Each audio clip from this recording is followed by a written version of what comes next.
মাত্র 2.5 বছরের শিশু সাকিব খেলাধুলা আর হাসির বয়সে হৃদরোগের যন্ত্রণায় কাঁদছে ছোট্ট এই শিশুটি।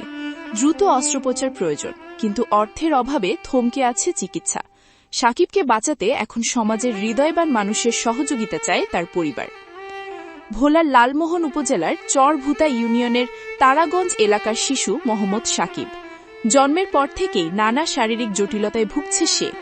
জ্বর, সর্দি, ঠান্ডা, অ্যালার্জি ও শ্বাসকষ্ট সহ বিভিন্ন সমস্যায় বারবার চিকিৎসকের শরণাপন্ন হয়েছে পরিবার। পরিবারের দাবি, ঢাকার বাংলাদেশ শিশু হাসপাতালে চিকিৎসা নেওয়ার পরও সাকিবের অবস্থার পুরোপুরি উন্নতি হয়নি। পরে ঢাকার ল্যাব-8 কার্ডিয়াক হাসপাতালে পরীক্ষা নিরীক্ষার পর হৃদযন্ত্রের জটিলতা এবং একটি রক্তনালী সরু হয়ে যাওয়ার কথা জানানো হয়।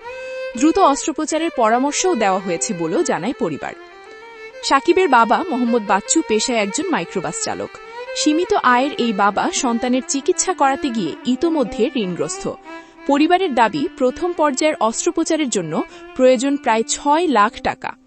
এই বিশাল চিকিৎসা ব্যয় বহন করা পরিবারের পক্ষে কঠিন হয়ে পড়েছে।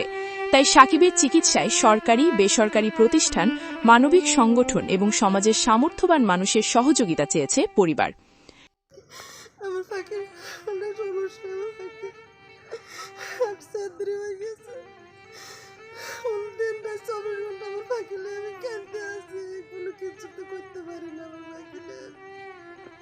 চিকিৎসা করার লাগবে, চিকিৎসা করার এত টাকা আমার কাছে নেই। 6 থেকে 7 লাখ টাকা লাগবে। এত টাকা আমি কোথায় পাবো? এই টাকা যদি কেউ কিছু আমার সাহায্য করতে পারে। মোহাম্মদ বাচ্চু, আমার এই ছেলে মোহাম্মদ সাকিব জন্মের পর থেকেই হৃদরোগে আক্রান্ত। আমি বিভিন্ন ডাক্তার, বিভিন্ন জায়গায় চিকিৎসা নেওয়ার চেষ্টা করি।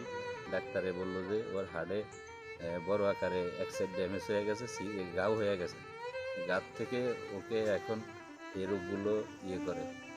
এখন আমরা বলছে যে দ্রুত ওরে অপারেশন করানো লাগবে। অপারেশন করতে 5 থেকে 6 লাখ টাকা লাগবে। এখন আমি তো গরিব মানুষ, আমার এত টাকা দেওয়ার মতো সামর্থ্য নাই। এখন আমি চাই দেশের যারা আছে, ধনী ব্যক্তি যারা আছে বা দেশ পরিচালনা যারা করে, ওনারা যদি আমার একটু সহযোগিতা সাহায্য করে, আমি আমার এই বাচ্চাটাকে একটু চিকিৎসা করে বাঁচাতে চাই। এ বিষয়ে লালমোহন উপজেলার সমাজসেবা কর্মকর্তা মোহাম্মদ মাসুদ বলেন, জন্মগত হৃদরোগের আক্রান্ত রোগীদের জন্য সরকারি অনুদানের ব্যবস্থা রয়েছে। প্রয়োজনীয় কাগজপত্র সহ আবেদন করলে যাচাই বাছাই ও অনুমোদন সাপেক্ষে অনুদান পাওয়ার সুযোগ রয়েছে। জাতীয় সমাজ কল্যাণ পরিষদ থেকে জন্মগত হৃদরোগীদের জন্য 1 লক্ষ টাকা অনুদানের ব্যবস্থা রয়েছে। শিশু সাকিব একজন জন্মগত হৃদরোগী, তার বাবা গরিব, একজন অসহায় ব্যক্তি। আমরা তার এই হৃদরোগের খবর জেনেছি। দ্রুতই তার আবেদনটি প্রসেস করে আমরা জেলা সমাজসেবা কার্যালয় ভোলায় প্রেরণ করব। আশা করি আবেদনটি বিবেচিত হবে এবং দ্রুতই সে চিকিৎসা সহায়তা বাবদ 1 লক্ষ টাকা অনুদান পাবে। একটি ছোট্ট শিশুর স্বাভাবিক জীবনে ফেরার স্বপ্ন এখন অর্থের সংকটে আটকে আছে। মানবিক সহায়তার হাত বাড়িয়ে দিলে হয়তো দ্রুত চিকিৎসা পেয়ে আবারও হাসতে পারবে ছোট্ট সাকিব। তার চিকিৎসায় সহযোগিতার জন্য সমাজের হৃদয়বান মানুষের প্রতি আহ্বান জানিয়েছে পরিবার।